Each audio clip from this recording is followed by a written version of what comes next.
जैसे ये कर्म की बात करें कि हम नरक में जा रहे हैं या स्वर्ग में जा रहे हैं, मरने के बाद जब पुनर्जन्म होता है तो ये मनुष्य ही होता है कि आप कोई भी प्रकार आप जीव ले सकते हो।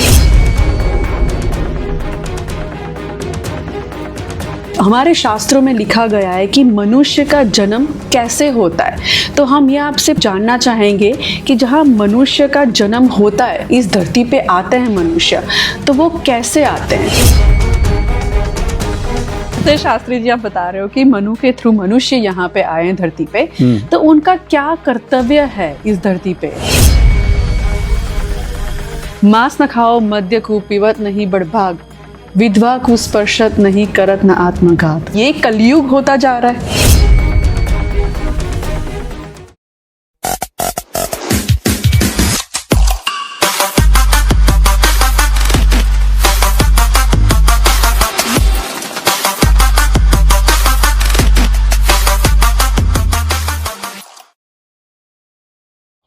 Welcome on camp podcast. मैं निर्जरी पटेल, आपका बहुत बहुत स्वागत इस एपिसोड में। आज जो हमारे साथ शख्स बैठे हुए हैं वो इंडिया से आए हैं और बहुत सारी कंट्रीज घूम चुके हैं। उनका नाम है हसमुख राय शास्त्री जी। हसमुख राय शास्त्री जी को एक अवार्ड मिला गया था ज्ञान का इंडिया में, क्योंकि इन्होंने बहुत सालों से प्रैक्टिस कर रहे हैं एस्ट्रोलॉजी की, या तो फिर हो गया अपना योगा की, और बहुत सत्संग चला रहे हैं। सत्संग के थ्रू जितना ज्ञान बांट सकते हैं यूके में, यूएई में, अफ्रीका में, यहाँ पे ऑस्ट्रेलिया में, और यहाँ पे मेलबर्न, सिडनी और पर्थ में भी आ चुके हैं। उनसे हम जानते हैं लाइफ के बारे में, जो जन्म और मृत्यु का क्या रिलेशन होता है, वो हम बात करने वाले हैं उनसे। तो सबसे पहले हसमुख शास्त्री जी, आपका बहुत बहुत स्वागत है निजी की आवाज़ आप तक। धन्यवाद जी। हमने आपके बारे में सुना कि आप बहुत ज़्यादा सत्संग कर रहे हो और लोगों को सत्संग के थ्रू जो ज्ञान आप बांट सकते हो वो पिछले बहुत सालों से चल रहा है आपका जी। तो आपका हम थोड़ा सा इंट्रोडक्शन पूछेंगे कि आप क्या करते हो, कहाँ से हो, और यहाँ पे ऑस्ट्रेलिया में क्या कर रहे हो। देखिए, मैं वैसे भूज में कच्छ से हूँ जी। और हसमुख शास्त्री से लोग जानते हैं जी। एक दूसरा लाइफ मिशन नाम का भी मिशन चलता है, उसमें भी मैं आचार्य सत्येंद्र देव से मुझे जानते हैं लोग। और वैसे मेरा काम है भारतीय संस्कृति का उत्कर्ष करना, आगे बढ़ाना और लोगों को सही दिशा में चलते सिखाना जी, कि मनुष्य जन्म लेकर के हमारी सही दिशा क्या है। जी। पंछियों का लक्ष्य है, पशुओं का लक्ष्य है। अभी सांप्रत समय में ऐसी परिस्थिति हो गई है कि मनुष्यों का तो कोई लक्ष्य ही नहीं है। पैसा पैदा करना, भोजन करके सो जाना, फिर पैसा पैदा करने के लिए जाना, फिर भोजन करके सो जाना, यही प्रवृत्ति चल रही है। तो भारतीय शास्त्रों में इसे पशु वृत्ति कहते हैं जी।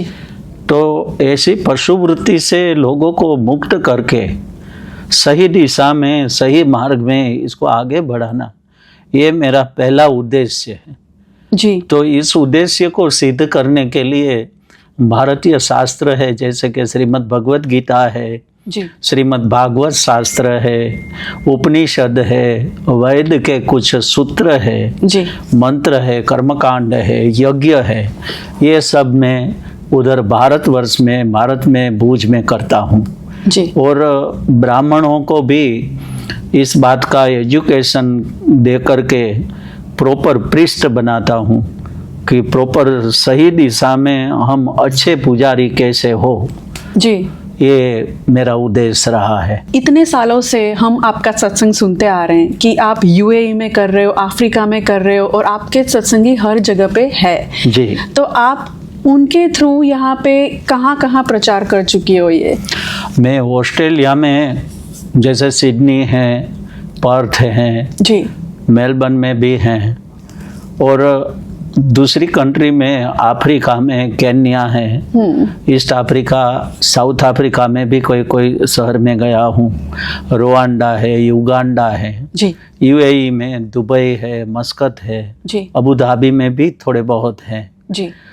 ऐसे मलेशिया कुलालुम्पुर भी गया हूँ, सिंगापुर में, हर जगह पर कहीं ज़्यादा है कहीं थोड़े हैं, पर मेरे फॉलोअर्स शिष्य वगैरह हैं, जी वो मेरे विचारों को समझ भी रहे हैं और मेरे विचारों को प्रचार प्रसार भी कर रहे हैं। जैसे आप भी मीडिया के थ्रू जी। अभी मेरे साथ बैठे हो, हाँ जी। ये भी मेरे तरफ की आपकी जो भावना है, मेरे तरफ की माने सदशास्त्र के प्रति जी और इंडिया कल्चर के प्रति आपका जो लगाव है, सूझ है, इस हिसाब से ही तो आप मुझे यहाँ बैठ बिल्कुल। के सुन रहे हो। बिल्कुल बिल्कुल, नहीं सही बात है। शास्त्री जी, शुरू करने से पहले सबसे पहले तो जो एयर इंडिया का हादसा हुआ और उससे पहले भी पहलगाम में जो हादसा हुआ और इतने सारे फैमिलीज़ में जो जी अपने फैमिली मेम्बर को गंवाया, सबसे पहले तो हम उनको श्रद्धांजलि अर्पित करते हैं, उनके लिए दुआ करते हैं, उनकी फैमिली के लिए दुआ करते हैं।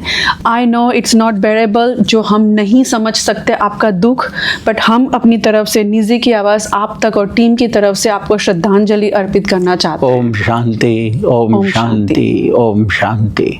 तो रही बात जन्म और मृत्यु तक की, तो शास्त्री जी, आप जहाँ पे हमारे शास्त्रों में लिखा गया है कि मनुष्य का जन्म कैसे होता है, तो हम ये आपसे जानना चाहेंगे कि जहाँ मनुष्य का जन्म होता है, इस धरती पे आते हैं मनुष्य, तो वो कैसे आते हैं?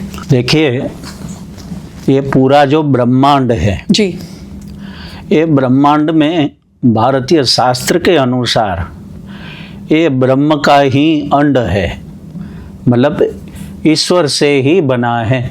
जी ब्रह्म का एग्स माने ब्रह्म का अंडा, जी, इसीलिए तो इसका नाम ब्रह्मांड है। Universal, all universal. आप जो भी देखते हो, वनस्पति है, पेड़ पौधे हैं, रिवर, माउंटेन, जो कुछ देख रहे हो, जी ये जड़ चेतन में ब्रह्म ही है, ईश्वर ही है।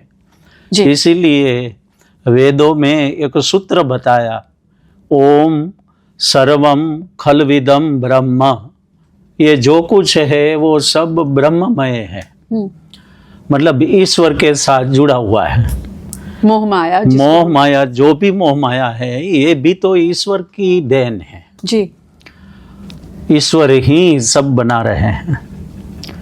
तो ब्रह्मांड को ईश्वर ने बनाया, तो हम मनुष्यों को भी ईश्वर ने ही बनाया है, क्योंकि हम भी पार्ट ऑफ ब्रह्मांड है, पार्ट ऑफ यूनिवर्सल है। जी, तो दूसरे कई वैज्ञानिक है, कई खगोल शास्त्री हैं, अलग अलग अपना मत बताते हैं। इसमें एक मत जो है बहुत प्रसिद्ध है, जैसे कि डार्विन का मत। डार्विन बता रहे हैं कि हम पहले बंदर थे, जी, मंकी थे, जी, जहाँ से हमें पढ़ाया गया है कि हमें वहीं से पढ़ाया शुरुआत गया हुई है। जी, तो हम इस बात का खंडन कर रहे हैं। ओके, हमारे पूर्वज बंदर नहीं थे, हम भी बंदर नहीं हैं, और हमारी कोई मनुष्य प्रजाति बंदर नहीं हो सकती। जी, देखिए, उत्क्रांति माने सिविलाइजेशन का एक क्रम ऐसा बताता है कि पहले हम बंदर थे, हमारी पूंछ थी, पूंछ टूट गई, फिर हम मनुष्य हो गए। ये बात समझ में नहीं आ रही, क्योंकि उत्क्रांति माने सिविलाइजेशन कहता है कि one by one, step by step आगे जो बढ़े उसे उत्क्रांति कहते हैं। जी, तो चलो, पूंछ निकल गई, हम बंदर थे, बंदर छूट गए और मनुष्य हो गए। तो मनुष्य होने के बाद हम रुक गए, अब सुपरमैन नहीं हो रहे हैं। लॉजिक है इस बात में। हाँ, तो हम ये डार्विन का खंडन कर रहे हैं, समझ लो ये बात तो नहीं हो सकती। जी, पूर्वज हमारे कोई बंदर नहीं थे, हम भी बंदर नहीं हैं, डायरेक्ट मनुष्य है।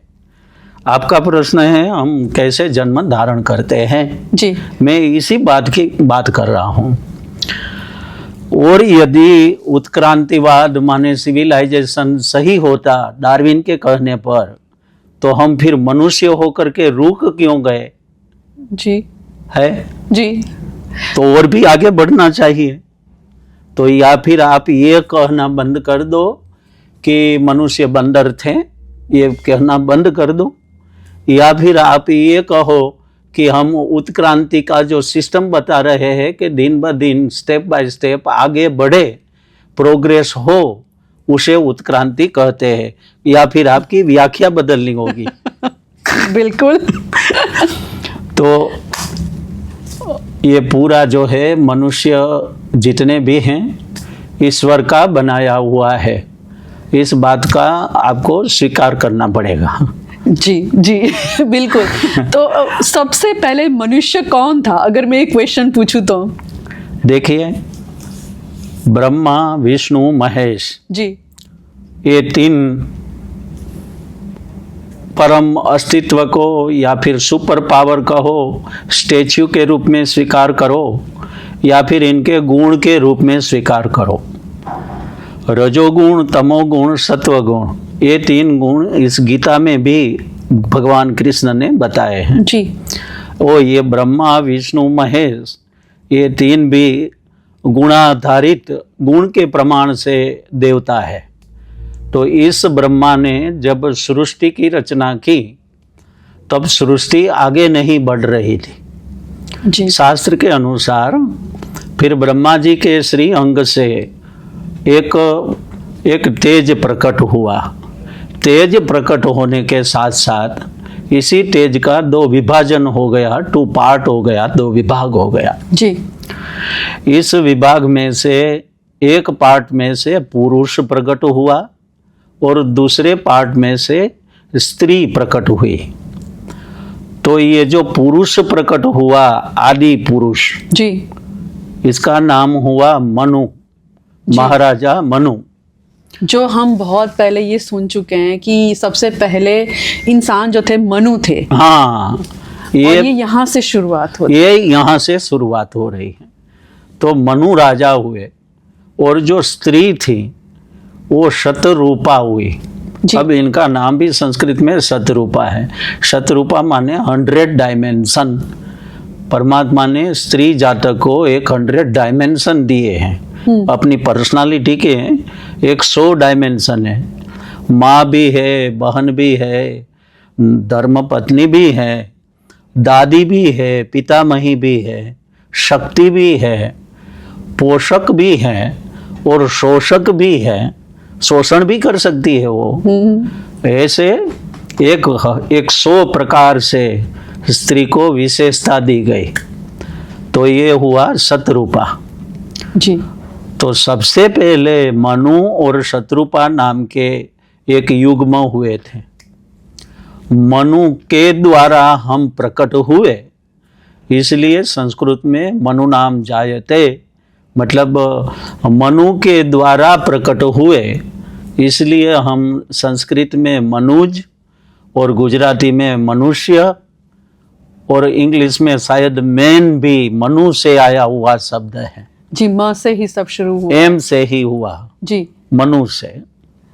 तो मनु के द्वारा हम प्रकट हुए, इसलिए हम मनुष्य कहलाते हैं। जी। अब पुराणों में तो विस्तार से कथा ऐसी भी है। और फिर मनु और शतरूपा को कहा कि जाओ आप अपनी प्रजा को आगे बढ़ाओ।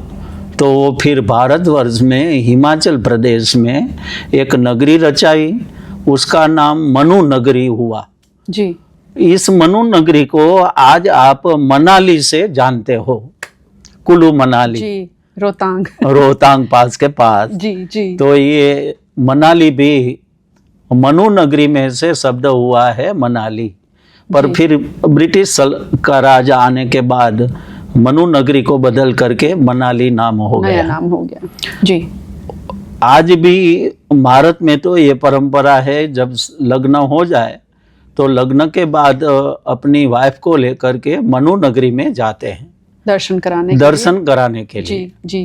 कि यहाँ से हम प्रजोत्पत्ति का प्रारंभ कर रहे हैं, अपने वंश को आगे यहीं से बढ़ाएंगे। जी जी। जैसे हमारे आदि पुरुष ने इसी जगह से शुरुआत की थी, इसलिए हम इसी जगह से प्रारंभ करेंगे। आज भी मान्यता है। जी, मैंने सुना है ये। हाँ, और कुल्लू मनाली सबसे बड़ा हनीमून पॉइंट है। ये इसीलिए है कि हमारे आदि पुरुष ने भी अपना गृहस्थाश्रम की शुरुआत इसी जगह से की थी। अरे वाह। इसीलिए मनु के द्वारा हम प्रकटे हैं। न कि हमारे पूर्वज पहले बंदर थे। हम इसके साथ बिल्कुल सहमत नहीं है। तो जैसे शास्त्री जी आप बता रहे हो कि मनु के थ्रू मनुष्य यहाँ पे आए हैं धरती पे, तो उनका क्या कर्तव्य है इस धरती पे? हाँ जी, बड़ा अच्छा प्रश्न है आपका। देखिए, हम सबसे पहले यहाँ ईश्वर को प्रसन्न करने के लिए आए हैं जी। हमारा मूलभूत उद्देश्य है मोक्ष की प्राप्ति हो, हम इन जन्म मरण से छूट जाए, जन्म मरण से छूट करके परम मुक्ति हमें प्राप्त हो। कोई तत्व ज्ञान की दृष्टि से अपने आयुष्य काल दरमियान ही उनकी डेथ नहीं हुई, फिर भी वो मुक्त हो जाते हैं। इसे शास्त्र में जीवन मुक्ता अवस्था कहते हैं। जैसे तटस्थ और निर्लेप हो जाते हैं, सुख और दुख, हर्ष और शोक, संयोग और वियोग, जितना भी द्वंद्व है, पोजीशन ओपोजिशन जितना भी है, इससे मुक्त होकर के अपनी हयाती में, अपनी उपस्थिति में ही हम जीवन मुक्त मनोदशा को प्राप्त होते हैं। इसे भी मोक्ष कहा जाता है जी। और मरने के बाद विधि विधान के द्वारा कोई श्राद्ध करते हैं, कोई ब्लेसिंग करते हैं। फिनरल में अलग अलग प्रकार के जितने भी धर्म हैं, सब धर्म के अलग अलग प्रकार, पर चाहते तो मोक्ष ही है जी कि हमारा मोक्ष हो, पर इनको मालूम नहीं है कि मोक्ष कैसे हो। तो जैसे हम शास्त्री जी बोलते हैं कि जैसा कर्म करोगे, हाँ जी, वैसा आप मौत पाओगे। हमें सिखाया गया है कि स्वर्ग, अगर अच्छा कर्म करोगे तो स्वर्ग में जाओगे, अगर आप अच्छा कर्म नहीं करोगे तो नरक में जाओगे जी। ये कहाँ तक सच्चाई है इसमें? देखिए, स्वर्ग और नरक ये केवल व्याख्या नहीं है जी। केवल ऐसा नहीं कि बात को बता दी बस, पर स्वर्ग और नरक, स्वर्ग का शब्द अर्थ है स्व अर्कः, मतलब अपने आप में रहा हुआ रस, इसे जानिए जी। अब आप अपने आप में रहा हुआ, स्व में रहा हुआ अर्क, अर्क माने रस होता है, केमिस्ट्री, इसको जानने से आप परम सुख की प्राप्ति करते हो। इसका अर्थ हुआ स्वर्ग। ये प्रेजेंट आप अभी यहाँ पर हो इस लैंड में, जब तक आपका आयुष्य है जी, तब तक भी अपने खुद के रस को जान करके आप परम मोक्ष की मनोदशा में प्राप्त हो सकते हो। और डेथ हो जाने के बाद भी जी, जब आपने आपका स्वरूप जान लिया जी, तो फिर यहाँ कोई खराब कर्म नहीं करोगे। इस लैंड में भगवान के बनाए हुए जो रूल्स है, कायदा है, इनको फॉलो करेंगे जी, इसका अच्छा कर्म करेंगे, तो कर्म के द्वारा ही स्वर्ग और नरक की प्राप्ति होती है। कर्म प्रधान विश्व करी राखा, और जो जस करे हु तसु फल चाखा। रामायण में भी भगवान कहते हैं कि जो जैसा कर्म करेगा वैसे फल की प्राप्ति होगी। स्वर्ग और नरक की व्याख्या के लिए भारतीय शास्त्र में एक पुराण की रचना की गई है, गरुड़ पुराण जी। ये भगवान नारायण और गरुड़ का संवाद है। इसमें भगवान गरुड़ जी को कहते हैं कि देखो गरुड़, मनुष्य इस लैंड में आकर के दूसरे को परेशान करता है, वृक्षों को तोड़ देता है, प्रदूषण फैलाता है, नदियों में, समुद्रों में, ब्रह्मांड में रही कोई भी चीज, हमें अधिकार नहीं है इनको छूने का जी। हम यहाँ रहने के लिए आए, सुख की प्राप्ति हो और दूसरे को सुख दे सके, ये हमारा हेतु होना चाहिए, उद्देश्य होना चाहिए। अब इस उद्देश्य को छोड़ करके कोई किसी को परेशान कर रहे हैं, कहीं वृक्ष को काट रहे हैं, कहीं मैला पानी नदियों में छोड़ रहे हैं, कहीं समुद्रों को बर्बाद कर रहे हैं जी। ऐसा करने से दुष्कर्म हो जाएगा, ये पाप हो जाएगा। तो ये ऐसे कई पाप हैं, जैसे किसी के मन को दुभाना, किसी की आजीविका को लूट लेना, मतलब दूसरे के धंधे को खराब करना, दूसरे के मार्ग को रोक देना, ये सब पाप है। तो पाप के द्वारा नरक गति होती है। नरक का अर्थ होता है न अर्क, मतलब ये केमिस्ट्री नहीं है, ये आपका कर्म नहीं है, जी, मतलब आपको जो नहीं करना था वो आपने किया। वो आपने किया, तो आप नर्क के प्रति जाएंगे। ये नर्क जीते जी यहाँ भी परमात्मा इस लैंड पर भी बता सकते हैं, जी। और डेथ हो जाने के बाद भी सजा हो सकती है। तो जैसे बोलते हैं कि जो कर्म करोगे वो इसी जन्म में भुगत के जाने हैं आपने। हाँ, ये है कर्म के सिद्धांत। कर्म के रूल्स हैं, ये थियरी है कर्म की। अब जैसे अभी मैं किसी को चांटा मार दूं, या अभी मैं किसी को कुछ नुकसान कर दूं और फिर मैं सन्यासी बन के बैठ जाऊं, तो इसका मतलब ये नहीं हुआ कि अब किया हुआ कर्म भोगना नहीं पड़ेगा, अब तो आप सन्यासी हो गए।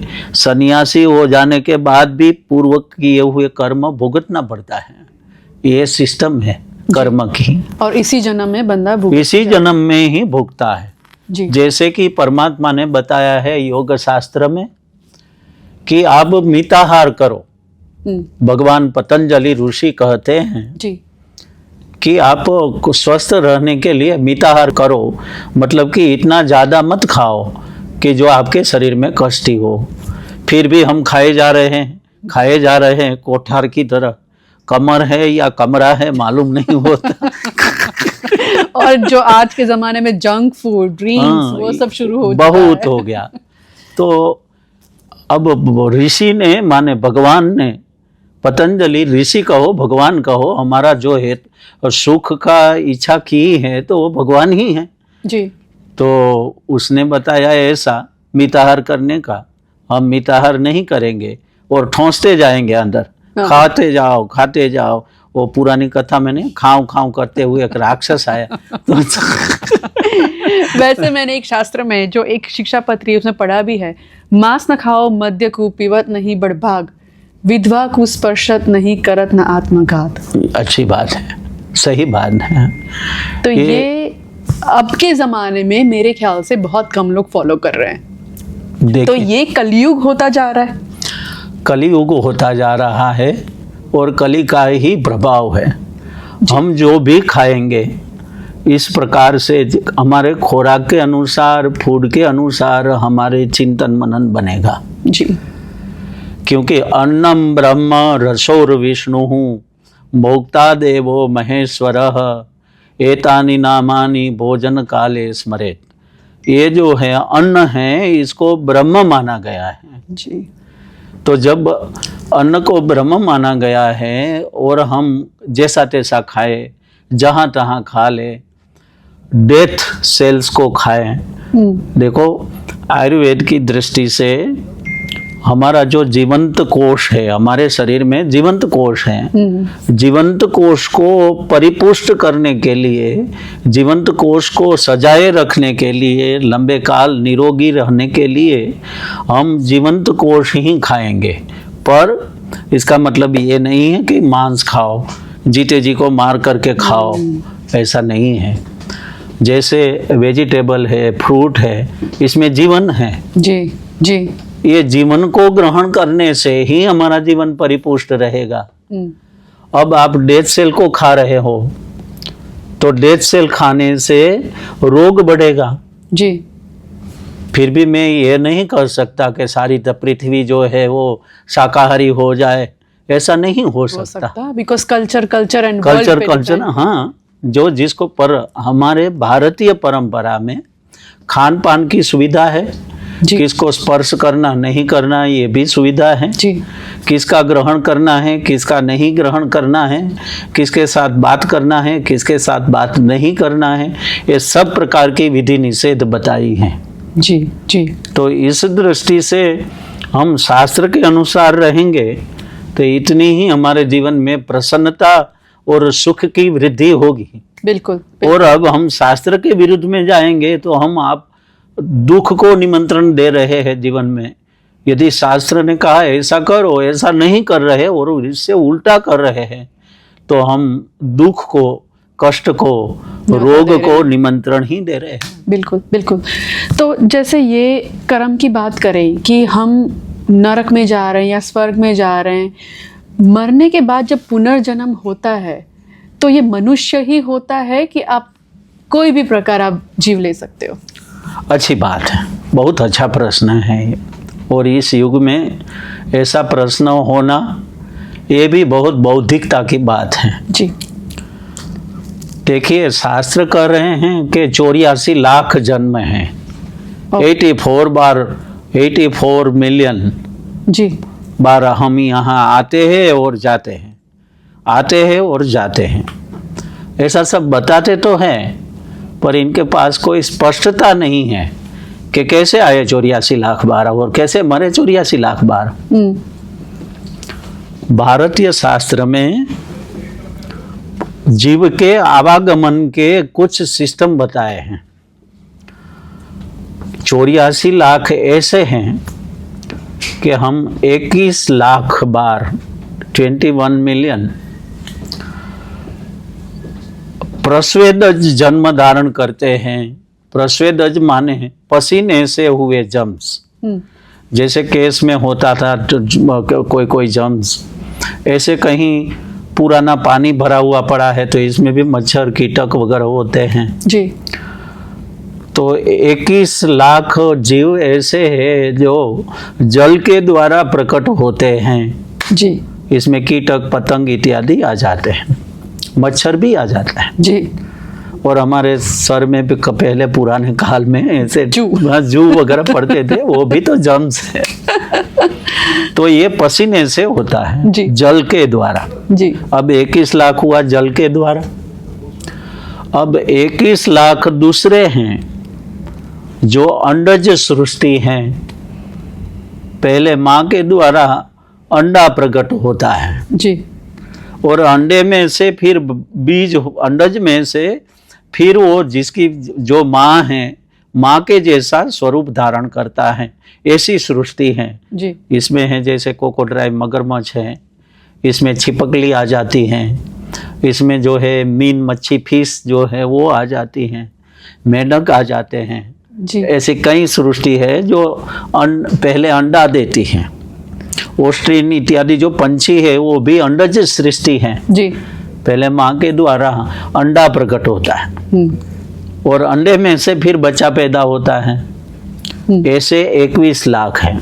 जी। आप गिनना फिर 42। हाँ। और 21 लाख जो है वो उद्बीज सृष्टि है। उद्बीज सृष्टि माने होता है बीज के द्वारा बीज का जन्म। जैसे ये पौधा है तो इसमें पहले बीज हुआ, जी। बीज में से पौधा हुआ, बीज में से वृक्ष हो गया, बीज में से स्वरूप माने ये जो आप ग्रीन ग्रास उगाते हो ये भी तो बीज का ही कारण है। बड़े बड़े वृक्ष जो हैं वो भी बीज में से ही हुआ। जी। तो 21 लाख जो हैं वो उद्बीज सृष्टि है, मतलब बीज के द्वारा बीज प्रकटता रहता है। जैसे कि गेहूं है, जवारी है, मक्की है, सब बीज में से बीज होता है। जी। तो ये 21 लाख हुआ उद्बीज। और लास्ट रह गया, लास्ट 21 लाख जो है वो है जरायुज, मतलब जन्म धारण करने से पहले एक प्रकार का डोरी से बंधा हुआ। तो डोरी से बंधा हुआ मनुष्य बच्चा भी डोरी से बंधा हुआ आता है जी। और जाता भी डोरी से बंधा हुआ है। बिल्कुल। तो वो हो गया मनुष्य जात। बिल्कुल बिल्कुल। तो मनुष्य प्रजाति जो है वो भी डोरी से बंधी है। जी। और जो बच्चा है वत्स, मतलब गाय के द्वारा पैदा हुआ जो बच्चा है, ऐसे नील गाय होती है जंगलों में, जिराफ होते हैं जी। हिप्पो होते हैं, ये कई प्रकार की जीव सृष्टि ऐसी, ऐसा नहीं कि हम मनुष्य ही, दूसरे भी जो 4 पाँव वाले जो प्राणी हैं वो भी, इसमें भी कई प्राणी ऐसे हैं जो डोरी से बंधा हुआ पर जन्म धारण करता है। जी। तो दूसरा लास्ट होता है 21 लाख डोरी से बंधा हुआ, जिसे मनुष्य का जन्म होता है या किसी कोई भी हो सकते हैं। जी। जी। तो ये है जीव के आवागमन की सिस्टम। जी। अब वैज्ञानिक कहते हैं चंद्र पर जीव है, कोई कहता है मंगल पर जीव है। यदि चंद्र और मंगल पर जीव है तो मैं ये जो 4 सिस्टम बताया, उद्बीज, प्रस्वेदज, अंडज और जरायुज, जी 21 लाख के 4 विभाग जो मैंने बताए हैं, इसी विभाग में से होगा। जी इस विभाग से दूर नहीं दूर जा नहीं सकता। सही बात। तो सही ये इसी विभाग से ही पैदा होते हैं। जी अब ये हुआ जीव के आवागमन की परिक्रमा। अब सबके लिए सिस्टम बनाया है कि जो जरायुज हैं वो वनस्पति खाएगा। ये जरायुज माने डोरी से बंधा हुआ जो जीव आया है वो केवल वनस्पति, फल, फूल या फिर उद्भिज से उगा हुआ जो है जैसे गेहूं, मक्की, वो ही खाएगा। जी तो बैल भी वही खाता है, काऊ भी वही खाती है, हम मनुष्य भी वही खाते हैं। जी तो ये सिस्टम है ईश्वर की बनाई हुई, जो हम अभी उसको फॉलो नहीं करते हैं और रोगग्रस्त हो जाते हैं। बिल्कुल बिल्कुल। और यदि हम नेचुरली मांसाहारी होते, यदि हमको मांस खाना होता तो शेर की तरह बड़े बड़े दांत होते हमारे, तो वाघ की तरह हमारे बड़े बड़े नाखून होते, जो हमारे पास नहीं है। जो हमारे पास नहीं है। चलो, ये पूरा साइकिल एक ब्रह्मांड ने रचा गया है, भगवान ने रचा गया है। तो ये जान के बड़ा मज़ा आया कि ये कहाँ से शुरू होता है और हम कहाँ जा रहे हैं, कलयुग में जा रहे हैं और कहाँ ख़त्म हो रहा है। हाँ। तो शास्त्री जी आपका बहुत बहुत शुक्रिया यहाँ पे आने के लिए और ये बोलने के लिए हमारे सत्संगी को, हमारे फॉलोअर्स को कि जन्म और मृत्यु तक का सफ़र कैसे होता है। धन्यवाद, आपका भी बहुत बहुत धन्यवाद। इतनी बार आपने सुना जी और जी। आपके मीडिया के द्वारा सत्संग का प्रचार प्रसार हो रहा है। ऐसे देशों में, ऐसी विपरीत स्थिति में भी आप प्रचार प्रसारण कर रहे हैं, इसलिए आपका भी मैं बहुत बहुत धन्यवाद करता हूँ। धन्यवाद, thank you so much. And फिर मिलेंगे कैंप पॉडकास्ट में। खुश रहो, सलामत रहो।